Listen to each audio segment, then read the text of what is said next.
welcome back to the LEC Summer Playoffs round 2 here that we kicked off with El Clasico Fnatic versus SK, with Fnatic leading SK 1-0 in this best of 3 so far. A much better look on Fnatic compared to what we saw. Yeah, I didn't really expect Fnatic to come out this strong today. It gave me the vibes of the previous Fnatic from the beginning of the split, where they're just dominating really hard. I felt like they did it in the same fashion. Razork getting ahead, Humanoid resurgence on these AD mid lane picks that he's been often criticized here on the desk for not having good performances. But right now, him and Razork took over the game in style. Yeah, like you touched on it in the one before with Huni over Razork Humanoid, right? I think that these two specifically showed up this game. I think one of the big things that Humanoid has struggled on in the past with AD champions is actually really solved by grubs. And you can see it in this game, like how good Fnatic is at putting Humanoid in a position to generate more resources than his opposition, and like he did it really well this game. Humanoid on Tristana, yet again a champion that we've talked about, that Caps talked about actually at the beginning of the day. Quite strong, and this is where you see the power of Tristana and what it can provide to a composition like this, I feel. Exactly, he got enabled from the early game, the 2v2 mid. It was a drawn-out one in the early game, but it set him up for success because with the grubs, with the consistent prio that he has over Nisqy, which was having a little bit of a subpar game on the Taliyah. Usually we see a lot more from him, and he's able to neutralize the lane a lot better. Tristana was unleashed this game, and this game was just the story of Tristana having a 2k goal lead and just hitting everything that is in front of her with the Ornn, with the Alistar. I want to understand better what happened to SK though this game, because I feel like, Pat, we saw a bit of adaptation in terms of draft and them actually understanding how they're supposed to play against Fnatic with the high prio on Sejuani. What did we think of that though on blue side? We know that Isma is really good on the champion and that he's going to be providing a lot of tools to help his team in the early game. But how game defining was this pick and his impact in the early game? I think this pick here was like really, it had all of the potential to be game-changing. It had all of the potential to be a great B1 champion. And I think the adaptation specifically for Fnatic, if you look at these two teams, like historically over, like especially this split and last split as well, Fnatic last split, they have such a high priority on grubs, and you can see from the first 3 picks of Fnatic, Taliyah, Renekton, Sejuani, they screams, we want first grubs, we want second grubs. In the end, they ended up opting into a gank that allowed Razork to sneak away the first 3 grubs. So I think composition-wise, it made a lot of sense. Execution-wise, I would have liked to see them prioritize differently. And for me, this is on SK, especially because now they have blue side again. If you can take a look at the 2020 clip, it's on them because they have the choice right now with this team. If you pick Sejuani, Renekton, and Taliyah, you want to accelerate the early game and get your lead as early as possible. But then what happens is that they don't really get the Nash after that. They will start the Nasher soon here, and they get into a position where Fnatic is walking through choke points. They still have a lot of tools to engage over here, and this is the window where they need to win the game, but they go so early. Razork is not even committed to the choke yet, and they already throw all of their tools. And with this failed Nash attempt, Fnatic has pretty much all the time they need to stall the game for another 5 minutes and for Zyra to scale. And that's the issue here, because you look at the way SK took their fight here, Pat, you're playing against a Zyra. That's like a golden fight for Zyra here, and especially good setup for this ult. Yeah, we talked a lot about Zyra and what she brings to the team composition, why she's in such high prio, and I think that the way that Fnatic rounded out their draft with the Ornn and the Alistar in order to body block for this Zyra on the initial engage from SK basically worked out 2 out of 2 times, and it allowed Zyra to survive the initial engage and then be like the obnoxious 2-item Zyra that you are afterwards. And that's the thing, like Razork being the maestro of the early game in a way, buying a lot of space for his laners to progress, and I do feel like that's kind of what had an impact on Humanoid and the fact that he was able to just rocket jump like this. Exactly, he took over the game from the early clear, but even now he's making a little bit of a critical mistake because now he's in the river with SK sneaking behind him, especially after Alistar died. And this is what kills Fnatic's tempo in this game, because right now, if this doesn't happen, Razork is still able to out-tempo the Sejuani in the jungle because she was so accelerated from the early game, and she would have been in a lot better position to command this game. So when I listen to both of you, what I hear is the idea from both teams, great. The execution, not so much. But of course, SK made more critical mistakes than Fnatic here. I think it's a good summary. I think Humanoid obviously got so many resources, and like we talked about the first grubs, and this sequence that we just watched here was the second grubs, right? And what ended up happening in both sequences was that the team that had set themselves up for the grubs ended up handing them over for free afterwards. Razork getting picked, and SK choosing to gank like before grub spawning. Yeah. So, yeah, go ahead. For me, the question right now is, what is SK going to do on blue side? Because what they opted for in the first game was Sejuani, Zyra, Tristana. 3 OPs open. They considered Sejuani to be the strongest, and the game was in their hands to take over with the Nashor failed execution. But now going into game 2, what are they going to do? Are they going to opt for the Zyra and go for a little bit of a drawn-out game? Do they still believe that Sejuani is the pick here? Because as we said earlier, both teams got what they wanted, played to their win conditions, and they were both in good conditions and good situations to take over the game, but unfortunately SK failed. Who do you want to be empowering though if you're going to be SK? Because something that we've been repeating is the fact that SK, great individuals, macro could have been better, and that's actually something that we saw in this game right now. But who do they want to empower against a Fnatic that's going to play like this? We know that they take turns in bailing out other members in the game, but how do you approach this one? I still think what they did in the first game was really good, because they went through mid and they want to empower Nisqy, because as much as the game is about, you know, we've been hyping out both bot laners to be superstars in their own roles and being really, really good, the game is still dictated by mid and jungle duo. Unfortunately, SK lost in this game, the mid jungle 2v2, because, yeah, 2 for 1, that's just how math works. But I think going into game 2, they should stay with the same, because the idea was there. Sejuani missed a Q flash and it failed, sucks, you know? But going into game 2, they should keep up this aggression, because we could have easily seen a completely different game if the roles were reversed and SK wins this early 2v2 mid. Nisqy was going to take over the game. I would love to hear the coach perspective on this. What do you tell your players in a game like this when you know that it comes more from fundamentals and execution rather than the initial plan itself? Yeah. Coach, I would listen to my players here. If like Nisqy comes out of this game and says like this was a blunder, like this is an okay, if you give me this matchup again, if I play Sejuani, Taliyah again, we will win this 2v2. We will stomp them early, we will get the early grubs, we will snowball the game, then you know we can do that.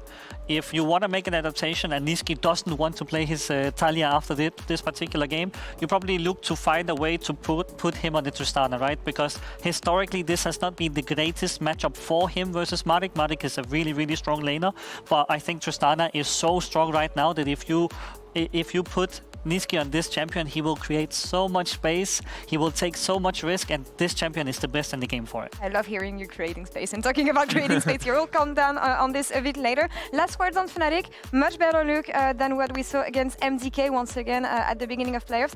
Stage jitters maybe, but also the fact that they had to get back on track after their slump and their 5-game loss streak. I feel like Fnatic is on the right path now. I think Fnatic is back, because coming off of what was a 5-6 game loss streak, psychologically it's a little bit tough on you. It's a bit hard to bounce off of it, and you always have jitters up until you get that first win. But I think ever since they got that win, they've been on a win streak right now. There are 3-4 wins in a row, I think. So they're riding this confidence high that got them to where they are right now throughout the split. Let's see if they can keep the ball rolling here in our second game of the day. Casters, over to you. We're hoping this goes the distance because this is a banger. Yo, Dagda, what's up, bro?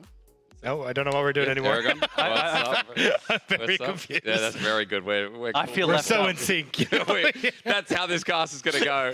It's good to have you here, especially when SK are trying to fight back. I don't know, people cringing in the audience, but that's fine. You'll get used to it. The main thing here is that Fnatic at least playing their comp a little bit better. I think the biggest takeaway was the fact that, you know, that early double kill mid, Razork getting ahead was big. Tempo was stymied, yeah, but like, I mean, Fnatic had the better scaling comp, and they just ran with it. Comps aside, I want to highlight Noah.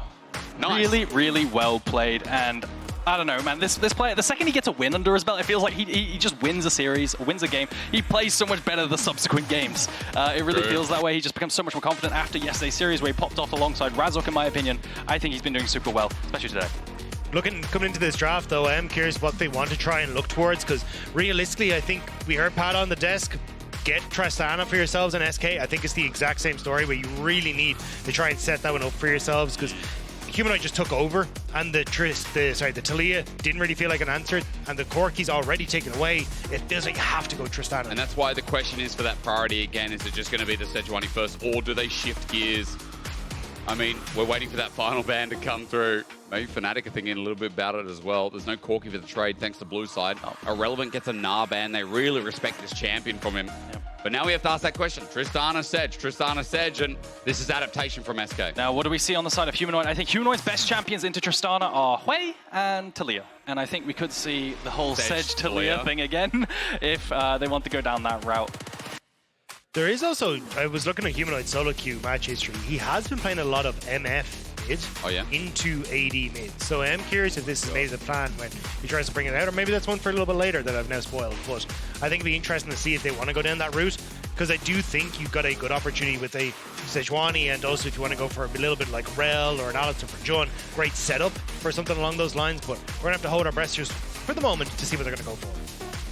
Ashe comes to mind as another really OP champion at the moment. Braum preemptively, something we see in the LPL as well, because he's super good into these dive comps that pair alongside the Kai'Sa. That's what I'm pretty much looking at, I think, for R3 on the side of Fnatic. You know, once again, this is LPL, you can see a Yone, but it really is the question. What are they going to go for mid? Looks like an early rotation, irrelevant. This is something they do very often. Gnar, K'Sante, Renekton, give counterpick to other players on that team.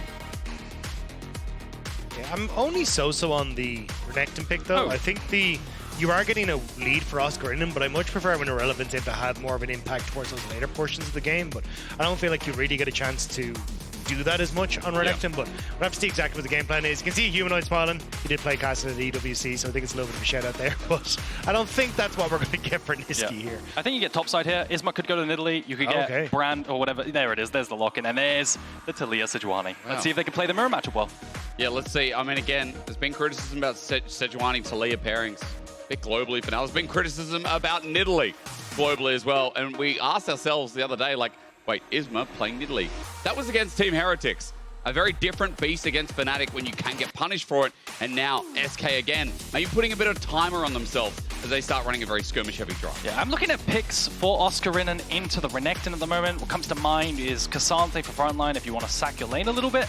You could also do Poppy. I think that's also... like, it's okay. At the very least, you stop a bunch of leaps, and it's a neutral matchup. There goes the Poppy ban. K'Sante comes to mind as well. You could also do Kennen if Oscarinin's feeling like a ranged champion, but I think you probably want to melee with that Sejuani. Too much AP damage as well, maybe. Yeah, exactly, yeah. But I like the thought process. Kennen has been the answer too, I feel like, again, globally. Jax, if Oscar's been practicing it, can be a little bit more volatile, but it's a great pairing.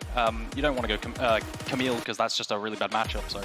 Jax or K'Sante, in my eyes.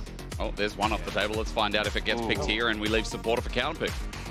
Yeah, looks like it will be the Jax. I do like the Jax into Renekton. My only worry is, like, as the game goes on, Tristana tends to beat Taliyah in the side lane. We kind of saw it a bit accelerated in the last game, and I think that's where it can be a little bit difficult to try and utilize the full side lane pressure for Jax, but even a 1-4, I think can work very well for Fnatic as the game starts to go on. Now the question is, what do we want to have in this bottom side of the map? Rahel and Luon. There's not really a lot of the aggressive answers, or sorry, the aggressive answers there, unless you put the Tristana into that bottom side of the map. Huh. That's not something we see very often. Usually the permanent pushing power of the Tristana in the mid lane is really, really useful. It looks like it's going to be Tristana Alistar. Sorry, this is a bit out of my depth. I haven't seen Tristana carry in a long time. No, I mean, we've seen it a little bit over in the LPL, but it's not a huge amount. So it's nice to see that you're actually going to go for this much more aggressive bottom side of the map and just try and say, hey, look, we're just going to decimate Noah in lane and see if we can try and play through that, because that's one of the big things about Tristana is you can always go for something like the Hail of Blades if you want to go hyper aggressive, but even something like a press the attack still works very well with jumping in, having the combo, getting that CC, being able to just use how much all-in potential you have, especially against something like a Kai'Sa. And even the Rakan is not very tanky. And I'm just looking at Eragon. You look unpleased. What's happening? Okay, well, I have a historical bias against Tristana. I swear every single time I see this, unless the Tristana's allowed to permanently leap in the bot lane and continuously trade like this very aggressively, then Champ really doesn't do that much compared to the permanent prior that you get from the grubs and the stability that Tristana mid has. You are against a weaker laner in the Rakan and the Kai'Sa, so maybe that's going to allow Rahel here to play aggressively. Maybe there's more added scaling benefits as well, because, you know, seeing the Nidalee, I started assuming, I'm like, okay, Nidalee, Renekton, we're on a bit of a timer here, right? But, you know, Tristana is here into the composition. There is a bit of free flow this time. There's a bit more, what would you say, diversity coming into the comp? Like, what am I hitting at here?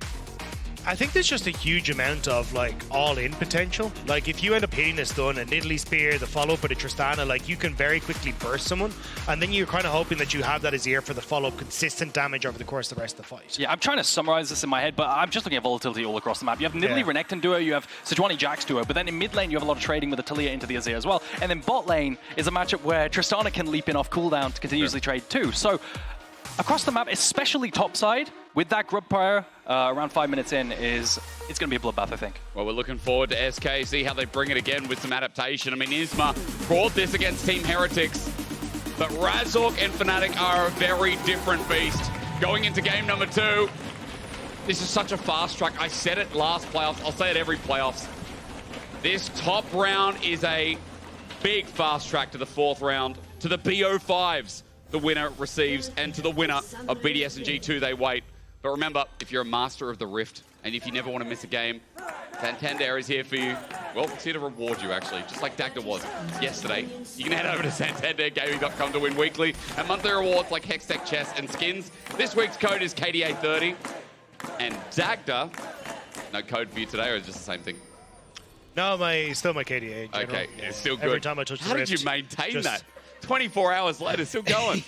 I just haven't played is the actual key answer because we've been, I got to focus on getting ready for the cast and that. But I am curious to see how Razork is going to plan this out because I like this from SK. Because when you look, Oscarinin level 1 to 3 should have push top. Humanoid should be able to get that on the early levels as well. And because Alistar doesn't really have a huge amount of threat in that bottom lane, at least level 1, you should actually see Noah and Jun be able to get that level 1 push as well. So I think trying to spot out where Razork starts is going to help out quite a bit. We're just trying to have Isma in position for whatever Razork wants to do coming off the back of his first clear. Yeah, I completely agree with you. Definitely very volatile in these lanes. My only concern this game is Oscarinin. This is the first time he's played Jax this split. And it's quite an intensity. He also has quite a low win rate on the champion. And not to be a win rate Andy, but it's quite a volatile lane phase. Yeah. So with the Nidalee Renekton plus the Sejuani Jax duo, there's potential for a lot of explosiveness. And I want to be pleasantly surprised by Oscar, but this is an irrelevant champion in the Renekton. I want to go in depth in that, but I want to wait for a couple of levels first, see how the trading goes. For now, let's just kind of bring our brain back because Eragon, you said something in pick ban that was important. Looking at Noah here, highlighting Noah. We should also highlight the fact that we've been talking about Rahel and Luon, especially in that bottom lane, all split long. And we look at this comparison, I mean, Rahel especially has really come up to form, but I feel like so far in this series, and even yesterday seeing Fnatic, Noah's started to shine really brightly again. Yeah, and I think Kai'Sa is the perfect champion to showcase it. I mean, you have to have balls to pull the trigger and R off of someone's CC and dive the backline, right? And he's doing it more and more and more as time goes on, especially after these wins recently. So yeah, we're just seeing it come to fruition in terms of, confidence. And it's worked wonders for Fnatic.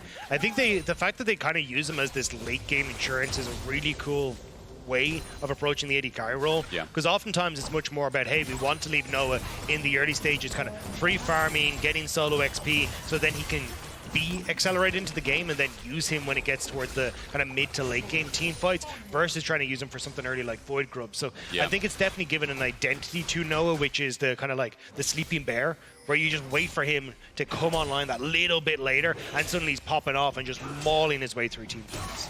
Again, impressive performance so far, and I just love, again, seeing playmaking 80 carries in the meta. I think that also helps a bit. Like, Noah, I remember in spring, we talked a lot about his Varus, but outside of that, it felt like, champion pool slimmed a little bit, or there wasn't much to talk about. I think right now, we're looking at Kai'Sa again as, maybe towards that bottom side, we'll look at Kai'Sa a little bit closer, because Isma's setting up, deep ward in, spots there's no camps there. Razork has just done a normal full clear, as you'd expect, so maybe vision for the respawn. Yeah, vision for the respawn, very typical to full clear in toward a respawn camp on the other side to help track the jungler, and that allows your volatile lanes to trade and know when to be aggressive and sacrifice HP. Especially when you want to try and get this wave crashed as Rahel and Luon and get your first reset in. Going for these early longswords makes that all-in potential very important. And I think Razork trying to disrupt it, this is a really good gank angle, just trying to avoid any sort of vision that might have been set up. But the bot lane is already reset. Looks like, I don't know if they got the crash or that wave was frozen, but yeah, actually just frozen. So SK kind of realized, look, we're overextended, and Razork, he's still here. Wasn't spotted. I think the way Jun was posturing was a little bit sus, right? He walked forward a little bit, and you could tell with the walk back that Luon saw it coming. So walking back, overall pretty stable lane phase. You had Jax, Oscarinin in the early crash into a cheetah recall, then receiving mid lane push like you highlighted Dagda over to the side of Humanoid, and it's going pretty much as expected with Tristana leaping down in bot side. I feel like seeing Nisqy on Azir again as well just reflects on some of the great performances he had this split. Like last game was a bit of a horror, fell behind early. The Taliyah couldn't do too much against Humanoids on Tristana. This game on the Azir, using the range advantage well and a much more stable laning phase, and maybe going to be getting less attention. But maybe that's for the best here for Nisqy as he approaches level 6. Yeah, I'm just trying to keep my eyes on how Isma wants to approach this, because you can see he's fully gone up towards his top side, now moving back in to take those Raptors. So deliberately left that camp so we could be more on this bottom side. So I wonder if this is going to be, you know, with the reset coming off of Alistar, they look for some sort of dive play off the push here. You won't have that push in mid. You can see Humanoid's still going to be able to cover that, but I don't think Humanoid will be able to get down here to spot it out, and I believe they just spotted Razork on his top side with that ward at the Raptors camp. Yeah, second ward as well, by the way. Isma just, I think, placed it, or at least Nisqy did before. So there's been good vision control watching Razork. Yeah, you can see both supports opening up through mid, debating whether or not they can test Grubs or Dragon to cross map. Huge trades coming out from Irrelevant, so he's winning prio there. Oscarinin is going to be forced to TP back if he wants to contest these Grubs. Irrelevant's going to be able to do the same because he's down in terms of items, only on that D shield, and if he wants to contest these Grubs, he's going to need to complete them. Now, this is a very Grub versus focused team composition on the side of Fnatic. Here connects. Jun actually flashes away because he just used the grand entrance. The all-in there from Rahel dodges away from the Void Seeker, and the rocket jump doesn't connect those. Second skin procs, and Rahel takes big damage, but in comes Nisqy, and the flash away from Humanoid. He was on the edge of the soldiers, but he didn't want to test it. SK getting antsy now. You can see Luon end up interrupting the dash away by Jun, which is why he was forced to flash. Mid lane, Humanoid has to flash away. That's another summoner burnt, and nice trade for Rahel on the bottom side. And with that, SK get control over the top half for Isma to get these first Void Grubs. But now Jun, he's in a back again. And he just burnt the flash. I mean, the all-in's going to be great. He gets a knock up here, but Rahel's got the damage to follow through the ignite as Razork thinks about going over, but he's on a ward as Nisqy joins in without ulti. You can see them playing human ward here. watching out the cross map on the other side, potentially trying to contest it as a dive comes in top side as well. Eragon turns into a dive, doesn't it? I know you want to get excited about top lane, but it pauses for the time being. Observers playing towards your strength as Nisqy just takes a trade with the seismic shove. Humanoid's run out of mana though. Nisqy doesn't have TP, so as he gets poked down, he's going to stay for the end of this minion wave, but again, no TP once that clears. Humanoid popped the biscuit, really wanted to get that mana so we could maybe try and force something onto Nisqy, but Isma now here to cover. Will probably just be there in case Nisqy gets caught and can pop a heal. Surge, nice. Whee! Yeah, Oscarin's lane state is really bad right now. He has no teleport, he can't get back to lane, he wants to reset because of the threat of the dive. I was wondering if the bot side of Fnatic would swap up top to cover and catch this wave, but it looks like no one's going to be able to catch it in time. Irrelevant. I was gonna ask you to nerd out a bit with me, if that's okay. Go ahead. Because, I mean, watching Renekton into Jax, we don't see it as much anymore, but it's based around Counter-Strike, isn't it? Yep. It's based around Counter-Strike timing and when the Renekton get trades afterwards, or what? So it's based on level and ranks, points in queue that Renekton has, because the trades as Renekton gets points in queue become more and more one-sided. You can see right now that Jax is in a bit of a power trough. This is where Renekton really shines, because the points in queue are there and he really hurts. You see that in the trades, forcing Oscarinin to back multiple times. It's really hard to kill in this matchup. There are some really niche micro aspects to it. You can actually W through the Counter-Strike if you time it well. Oh, really? Towards the end of it, yeah. Okay. But for the most part, it's quite a Stonewall lane with Jax falling slightly behind. Everyone get their notebooks out. Dagda, did you want to nerd out anyway? Sorry, you're always involved. I'm all good. I'm happy. I'm nerding out over the whole game. Oh, that's I'm just good. happy to be here. We're all nerding out, just different things, right? No, thanks. I think the most important part is that, again, we've seen the trading from Irrelevant. We see it going well now with double procs up top side as Oscarinin not taking a turret shot minion wave there in time. But the bounce back is there. Small CS lead, however, micro is Irrelevant, about 1 or 2 in the advantage. But you can see right now he's in a good spot with Razork needing to move top, with Jun closely behind. Luon here, Jun here, and the fact you've got the army. Oh, he went forward. He did. He's trying to maybe clear the way, but into the ulti. Razork predicts a slice and dice back. That was clean. You dash upwards because that's the way Oscarinin is going to run if he wants to disengage, and you can run him down a long way. But the 3-man squad is there. They capitalize. Razork lands the Sejuani ulti like he's been doing all weekend long. Yeah. And they punish Irrelevant. Nisqy coming got in the here. cavalry He's got coming. flashed on top. I'm not sure what he's hoping to achieve. Maybe with Isma, we get that question answered. All in, the Cougar pounces. Luon comes in as well. There's a flash received as Isma gets a smite, gets Oscarinin, and he ain't stopping. I've been criticizing this jungler, but he's playing Nidalee like he's Canyon possessed. Humanoid running for his life. SK now with Nisqy at half HP can run down Humanoid as well. He'll stand on top of the blast cone, he gets out, but Isma could feel the power of the Lion. Man, that is some trust Nisqy has in Isma, because I was watching going, that's a low health bar, but you can see here, right as well, we're actually going to start things off from the beginning where Relevant dashes forward, as you were highlighting, Eragon, to get the initial follow-up with Oscarinin tries to dash away, but that was a great ultimate from Razork. But as this play starts to continue forward, this is where I started to get a bit nervous for Nisqy, because I was like, they see him coming up, Jun stops it, Razork stops his base, and then Jun doesn't hit the knock-up here, Nisqy with a nice sidestep, but his health bar here goes so low, but the heal coming through from Isma helps out so much, and then being able to follow up here as they move on through. Luon flashing forward forces another flash, which only encourages Isma then to follow forward with his own. And Isma playing with so much confidence here on the Nidalee. This is exactly what you need if you want to lock in this pick. The flash forward into the queue to continuously chase with that red buff was a really nice play. And how different is this game state as well when we see early game picks? I mean, this time around for SK, they've been able to play with a bit more speed. They've been able to hold on to the early game a bit better. Fnatic are holding on to the grubs right now, though. The only concern is SK started with it, but looking to contest. Luon in position, doesn't have the flash, so it's going to be a bit awkward. Now the TP coming through from Humanoid. I don't know if you can try and fight this. Nisqy could teleport in if you really want to contest this SK, but it's so spread out. Oh, here it comes. The shuffle from behind. He's not on a ward yet. Starts here, Rahel is just going to run after them. He's already rocket jumped. The spear doesn't connect. The ulti misses from Razork. Nisqy bypasses as he's got the Weaver's Ball available with a flash. I'm seeing it again. There's good disengage. Jun, that was also very clean. Beautiful stop. That's a big win for Fnatic though, because yes, you still are able to move in here as SK and get at least another grub, but Noah is just getting the free farm on that bottom side of the map, so it will get you to 4 grubs, which is nice for SK, but solo golden XP for Noah is pretty nice as well. The entirety of Fnatic were huddled up against that wall. I thought Nisqy was going to pull the trigger with a shuffle into a pushback with the wall, but he doesn't do it, and then there's a cross map down in bot, giving Noah free farm, so I feel like SK had a bit of urgency there. Nisqy doesn't pull the trigger, and I'm really surprised by it. I mean, Jensi's had a rough day. A rough start to the day at the very least. I'd be critical, but being real. I think maybe he was just worried about getting hit by Razork's ult. You can see with the angle that he was probably going to go over the wall, Razork would have just pinged him immediately, so maybe a bit nervous about the CC or wasn't exactly sure where the vision was, so I could maybe understand, but I do agree with Eragon. I think if you're going to commit the TP, you've got to commit everything, because otherwise you just end up losing so much. But now, Dragon up and available, mid-push for Fnatic. They're going to try and push Relevant away from this bottom lane so they can try and set up the vision they need to contest this. In the meantime, double TP. Yeah, they are committing to like, hey, forget Dragon for the time being. Let's see if we can kill Oscar. Irrelevant moves up. He's going to help with demolition. Just like that, Oscar has to stand here and watch his turret go down. So split out, you have 4 grubs to 2 as the sweep goes in. The full all on in. The dominance is there. Leap strike out, but the slice and dice follows suit. It's a good counter strike to buy him time, but enough damage there with range indeed. Irrelevant finds a kill and they'll find some extra damage. Now moving with 4 grubs on an inner turret top. Yeah, it's a grub diff, but on the other side, you're going to get the dragon as well. But regardless, the damage up top side is not going to match the damage down bot side. You're going to get tier 2 up top versus the tier 1 down bottom. The gold diff is huge. You guys wanted to see this move. I think this comp is now moving with a lot of gold. But Humanoid stuck here on the outer turret down bottom.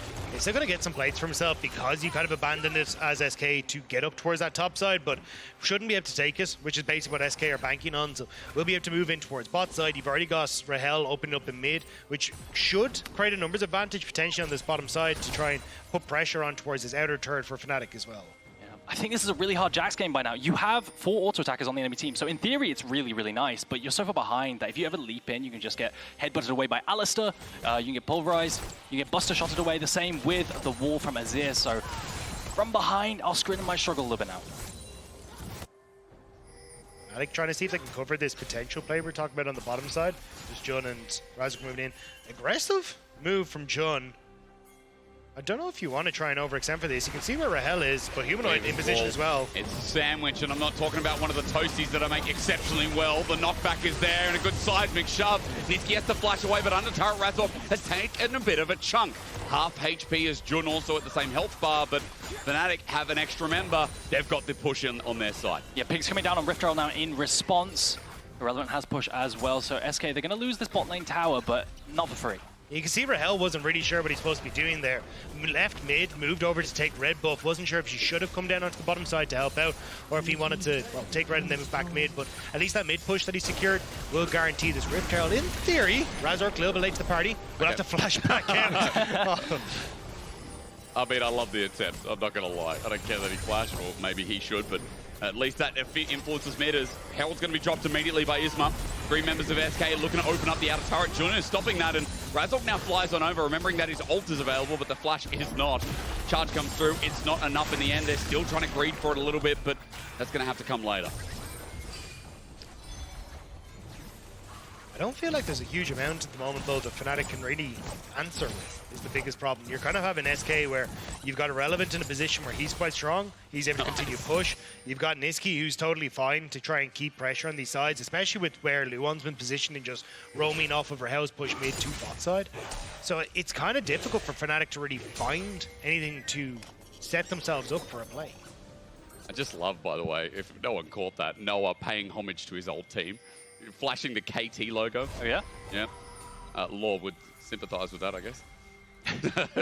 That's my favorite emote, by the way. That sad Laure KT emote. fraud. KT fraud. Yeah. Oh no, I shouldn't have said it. She's gonna absolutely hate that. I tell you what, there's I wonder only what the chat looks like right now. yeah, only so long until we get that in game, maybe. Would be, I don't know. Why not? We'll be like, yeah, throw it in. She gets a revenue share, maybe worth it, I don't know. Look, at least for Fnatic, as they pay homage to their old teams, they're going to pay homage to how much they want to close in on SK here in the series. It's a good interrupt, but Luon might be isolated because there's no turret there, and Nisqy gets flashed on. Oscarinin dodges the wall and just starts walloping. Nisqy in a lot of trouble. He gets help from his support in the end, and Oscar will not drop down. You can see it's a turret trade, but Fnatic are not stopping. Isma's pouncing away. Razork can tank it through, and even Jun will not care in the end, as Rahel has to optimize for the turrets because it went so badly for SK down bot. It's a nice play down bot side from Fnatic with a TP flank on the bot side. It's extended. It's not an Oscar might be dead here. Is it an execute? It's an I execute. think, yeah. Wait. Yeah, it's enough time, so that's not too bad. It just depends on what happens towards mid because the ulti comes through. Rahel gets dove back in on. Humanoid gets a kill, double TP from SK. We knew these teams were bloody, and they don't disappoint. Irrelevant comes in to claw back some gold over to SK, and chasing down Noah without an ulti seems a bit too hard, especially without the flash available as Jun comes towards mid, but SK off that TP might be able to regain control over mid. And the thing is, we keep getting fights back to back to back to back because there's Hextech portals as well, so if you die, you just spawn and come join again. Yeah. But now SK have got to go back to Dragon to try and set up this vision because 43 seconds until that one's available. That's going to be the next point of call, but we're going to walk through this as we get to see just the engage coming through. Luon with the interrupt was beautiful. And this really scratched my back. I think you guys can agree that this one was nice. And Nice. well. But I think that's the, as he starts to move forward, it's just the fact that Fnatic have so many members that they've invested onto the spot side. SK say, hey, look, yes, you're going to get some kills, but we're going to get so many of these towers on the map. SK are just looking more at the map play. Yeah, the thing is, the SK, the tier 2 was already taken, so Irrelevant really can't do anything there. I think he has to TP in or take the portals in to extend that play afterwards. But there was no real cross map available outside Rahel hitting tier 1. All right, Jen, set me up. Dragon's coming. 5 seconds, and Fnatic already have 2. Yes, that comes later. But first, let's figure this out because SK have fought tooth and nail to try and take us to a game number 3, but Fnatic looks like they don't want to let them. Fnatic in a decent position. Jun off on the flank has the ult available. So trying to see if he can get onto it. He hasn't been spotted. There's no vision for SK. No flash, but no problem. Quickness, knock up, and there's a knock through. Oscarinin now rolling in, but he's not part of the story. Nisqy's ult only separates Razork as Noah is just autoing the dragon, but in the meanwhile, Rahel's trying to carry. Irrelevant now joins in, and you're hoping a Renekton can bring the fight back, but it's too late. Razork will drop one down. That's great, but as he runs for his life, Fnatic have taken the 3rd dragon. They've taken the fight, and SK out of all sorts there, being split apart. Yeah, Fnatic pull the trigger as they run down Irrelevant here. I was looking at Humanoid potentially. I think he should be out here potentially as the move speed from Black Cleaver. No. Oh wait, no, he's on the other side of the map. Oh, big shutdown as well, going over to Noah. But as I was saying, I was looking at Humanoid to pull the trigger with that wall to cut off and provide ability to lock down that dragon. But in the end, it's Jun. Jun pulls the trigger over the wall with his flank onto the ultimate from Razork. And it's once again Razork Sejuani doing the work in the engages. Yeah, and you can see Rahel trying to get enough done. It hopped over that wall, trying to see if he could get a flank for himself and a Humanoid, so you will get one back, but Fnatic, the collapse was just too clean. Noah's able to deal a ton of damage, but Oscarinin have a great flank angle as well, and they're just picking members of SK apart. Really great objective setup from Fnatic and punishing the lack of vision for SK. And you know, we see with a lot of Nidalee, we see starter fights, gents, and we see setup that comes through with a bit of burst, a bit of poke damage, right? No, Fnatic happy to let Razork absorb some of that said damage. No problem whatsoever as he shouts. And I mean, Fnatic now with the gold lead in this game, now on Sol Point. It does feel like, you know, we got to start talking about how SK can find a win here, because they've got scaling elements, guys, but they need a bit more time, especially on someone like Nisqy. Yeah, you still have the front to back of the double carries in the backline with the Azir and the Tristana, and Nidalee doesn't fall off as hard as people say, especially since you have that heal and the attack speed buff. So true. You also have the front to back tanks. You know, there's potential in terms of the scaling right now. The problem is they're staring down the barrel of a 3-minute Sol. And 3 minutes to scale up and potentially get 2 items on this Azir, as well as a second item on your Tristana, who hasn't been able to play the mid lane and how you normally would see it. And you know what? I hate the fact that Kai'Sa's going to get that Sol. A Hextech Sol on Kai'Sa as well. We know there's going to be AP components, 3rd, 4th item. Like, it lands and, oh, we're very slow. And I think the biggest problem is that volatility that we wanted from SK in the early stages just didn't really land their way. Without getting that Tristana really far ahead, she hasn't been too much of a threat. Fnatic have done a really good job of finding moments to overload side lanes and get their key carries ahead. And sure, SK have some answers on the map, but you're not really in a position where you can approach Fnatic's side of the map, because you always have Razork, who's in great position. Jun can engage at any time and might be doing so right now. Setups have been good. Weaver's Claw going to fly through as well. Razork nails the ulti, but onto Irrelevant won't mean too much as Luon goes into his epic cow phase, and Fnatic just trying to whittle him down. For the meantime, the poke is good, but here's the response play. Irrelevant is taking on the world in front of everyone. His dominance helps out, but the heal's not enough. Noah survives as the all-in onto Oscarinin will mean nothing as well. He flashes, he bonks, and he doubles up. Now for Nisqy, he flashes too, but as he jumps away, I mean, SK are hobbling in this game too. Irrelevant tries to save the play. A beautiful engage from Fnatic, from Razork landing and starting it off with Jun as well running at him. Irrelevant tries to save it with the dominance and going in and queuing. He lives a long time, but in the end, Rahel doesn't have the damage to take down Oscar, and it's a Fnatic pivot play into a Baron. Fnatic are just way more coordinated on the map. Yeah. Every time they're going for a play, there will always be 4 members, 5 members, creating that numbers advantage. And you can see in this position, you've got 2 members of SK in base. Fnatic are like, great, let's go for the engage. They find Luon and Relevant. Isma is trying to get here, but Rahel is scrambling from that bottom side to get to this position. You finally get the TP in from Nisqy, and Relevant does a fantastic job. But it is Irrelevant only being able to do that job right now, as Rahel does show up, but he's hitting onto Oscarinin, and he has to try and escape from that, as Fnatic are just gutting the rest of SK on the top side. I mean, it is a shame. As we said, you know, the earlier maybe not enough. I think for SK, the adaptation was at least nice to see, but Fnatic macro has been talked about here, how Fnatic have been setting up through, you know, Razork this game from Humanoid as well. And I think it's really interesting, we look at the game yesterday, we were criticizing Razork for overextending on the Sejuani, not working with Humanoid on this Taliyah. This time around it's been great, and Oscarinin might have found Nisqy, and here comes the Sejuani. He's not having a day of it, is he? I mean, Razork going to fly on top, Oscar's just going to get a free counter-strike, and it's the wrong game, but the right way to play it. Yeah, SK are trying to salvage it, they're TPing in from behind.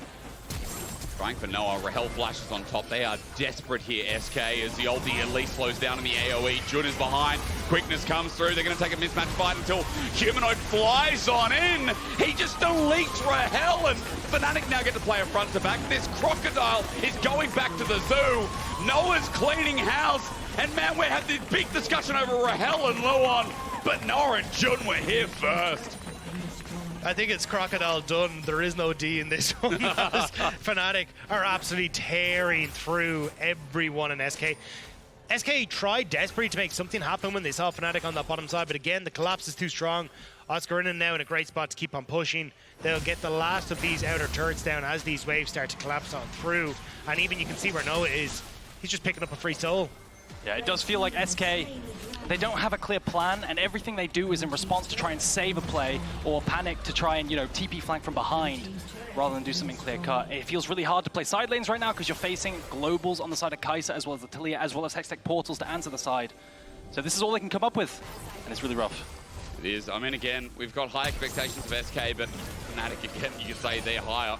We look at this attempted pick, and even though it doesn't land, I feel like the AoE sets up. It's the slow that's the key one there. Stops them from being able to get onto Noah. Then the flash in from Jun after accepting the buster shot means that he's engaging, and now we're back into live, and Luon, he's gone in. Kill more, he has to. He knows that it has to be a play. Fnatic are willing to take it every day of the week. That was one of the plays of all time. Yeah, that was great. Let's do it again. I mean, Elder's coming up in 5 minutes. Let's wait for then. I love Elder flips as SK in the choke and trying to find Fnatic with the ult from Razork slows it down. I think this could be terrible. Oscarinin on a flank. He's got Counter-Strike. The Nisqy ult comes out, but Fnatic will do it better here. A seismic shove back. Noah's now joined in. Remember, SK have numbers there. They're running forward, and they are feeling the Warriors' bloodlust like it's season 10. Rahel runs back with nowhere to go, and Fnatic have showed up massive in the second round of Summer Playoffs. We asked if SK would show up in playoffs. Against Fnatic, it has not been the case, but Fnatic, they have come alive. This team is a well-oiled machine. They are bearing down on SK, shutting them down at every opportunity, and just like that, they may have found the 2-0 to push them to our upper bracket semi-finals. Fnatic, they cover off the only play that SK have, which is to send a bunch of numbers down bot side, try and make a pick, because at this point, Oscarinin's raid boss, they need all 5. And now Fnatic looking to end this game. It's just crazy. This series doesn't look close. There's been some moments, sure, in this game, in the early game. It was competitive from SK, but it has just felt like it's Fnatic's world. Medic would say, I feel like we're living in it. Dagda already told you they'd move to the BO5s. And it's funny because BDS G2 would pick the winner of that, goes to verse them. I swear to God, Dagda, if we have Fnatic versus G2 again, upper bracket semi. You would have saw that coming. The idea of this play, right, is you send 5 people down bot side, you try and make a play on the side, but the TP comes through, you can't one-shot Jun on this Rakan. He's too slippery, and he's just too tanky naturally with all base stats by now being so far ahead. And then you have Renekton and Alistar trying to dash over rocks. I think we all know how that goes. I think this would have been way more successful if Luon hadn't gone for the initial play, because it kind of was like, hey, I'm here, and then, you know, object permanence does exist for Fnatic, so they're like, there's still probably an Alistar down here. Great collapse from Fnatic, and they're able to pick them off then, and now base in shambles, Fnatic are approaching once more, and even if this doesn't work, it's a minute until Baron, and there's very little that SK can do except try and save their own base. It's a defense from SK. Remember, they're not out. They'll go into the lower bracket, but for Fnatic, a clean 2-0 on the cards. All it takes is a final push. Triple inhibitor down. Oscarinin dealing with bot, and the dive from Jun underneath turret. The flip back, irrelevant. Meant to be one of the tankiest units in the game for SK, but no longer. Noah flies through, and they're picking apart the pieces. SK are distraught. They're sent back, but Fnatic have got a date with their destiny.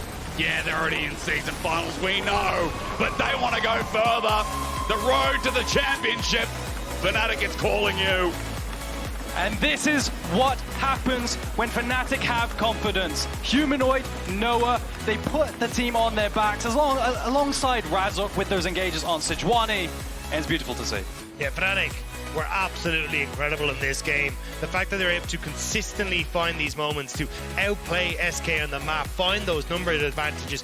SK just never stood a chance, and we never got a chance to see that individual performance that we kind of touted for SK, and now the question mark starts to come through once more. SK are first place team.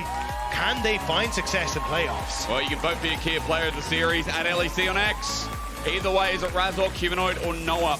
Humanoid really showed up in the second game, but Noah again, another good day. Really nice to see. Again, he's the most criticized member of Fnatic, I think. It's fair to say this year. But he has really been working at it since MSI. Yeah, I want to highlight Noah. I also want to highlight Razork. I don't think I see him miss very many ultimates on Sejuani. This man's engages, on Sejuani have been absolutely fantastic this weekend. That's crazy. Nice to see you, Eragon. Sorry.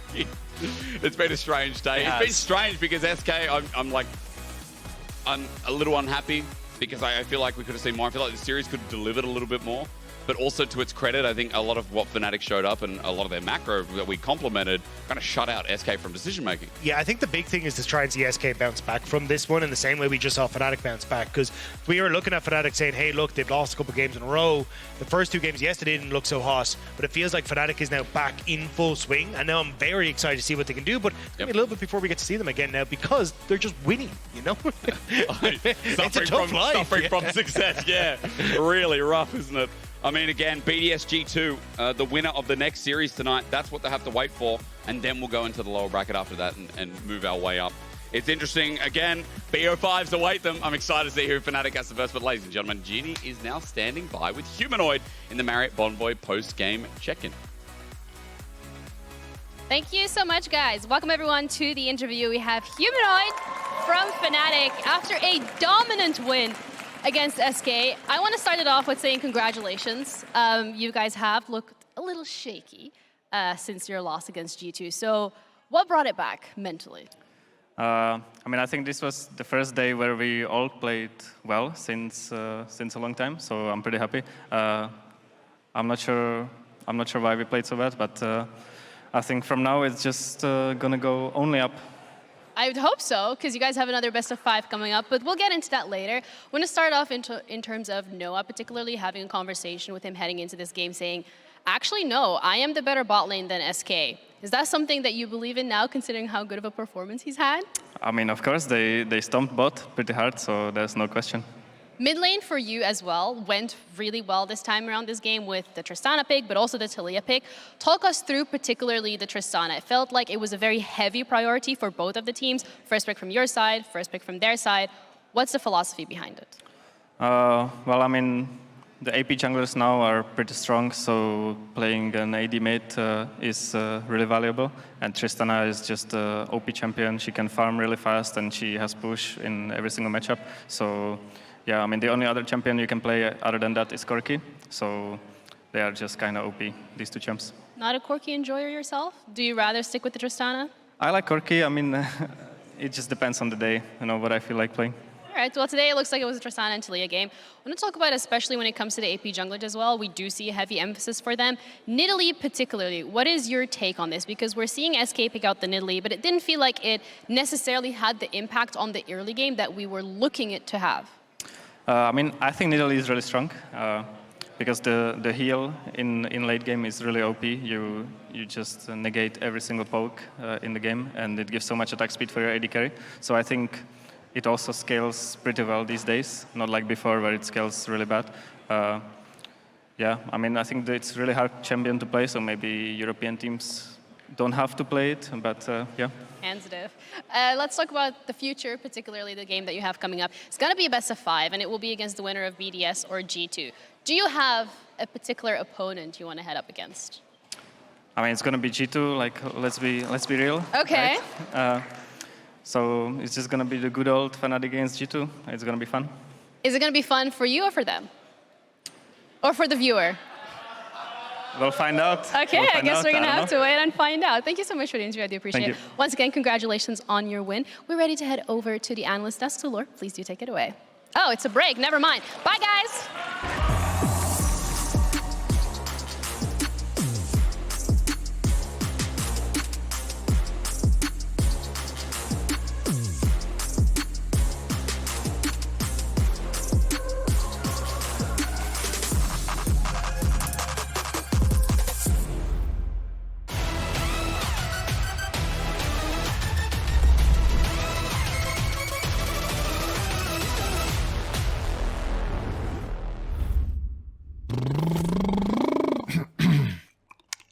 Freely using Katarina's cook.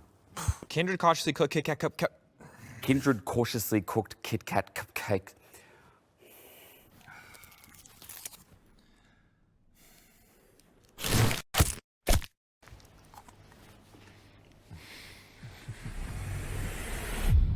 Even the biggest champ needs a break. Kindred cautiously Cook Kit Kat cupcakes. Care freely using Katarina's cute cookie cutters. Ooh! I'm on it. I'm ready. Let's go.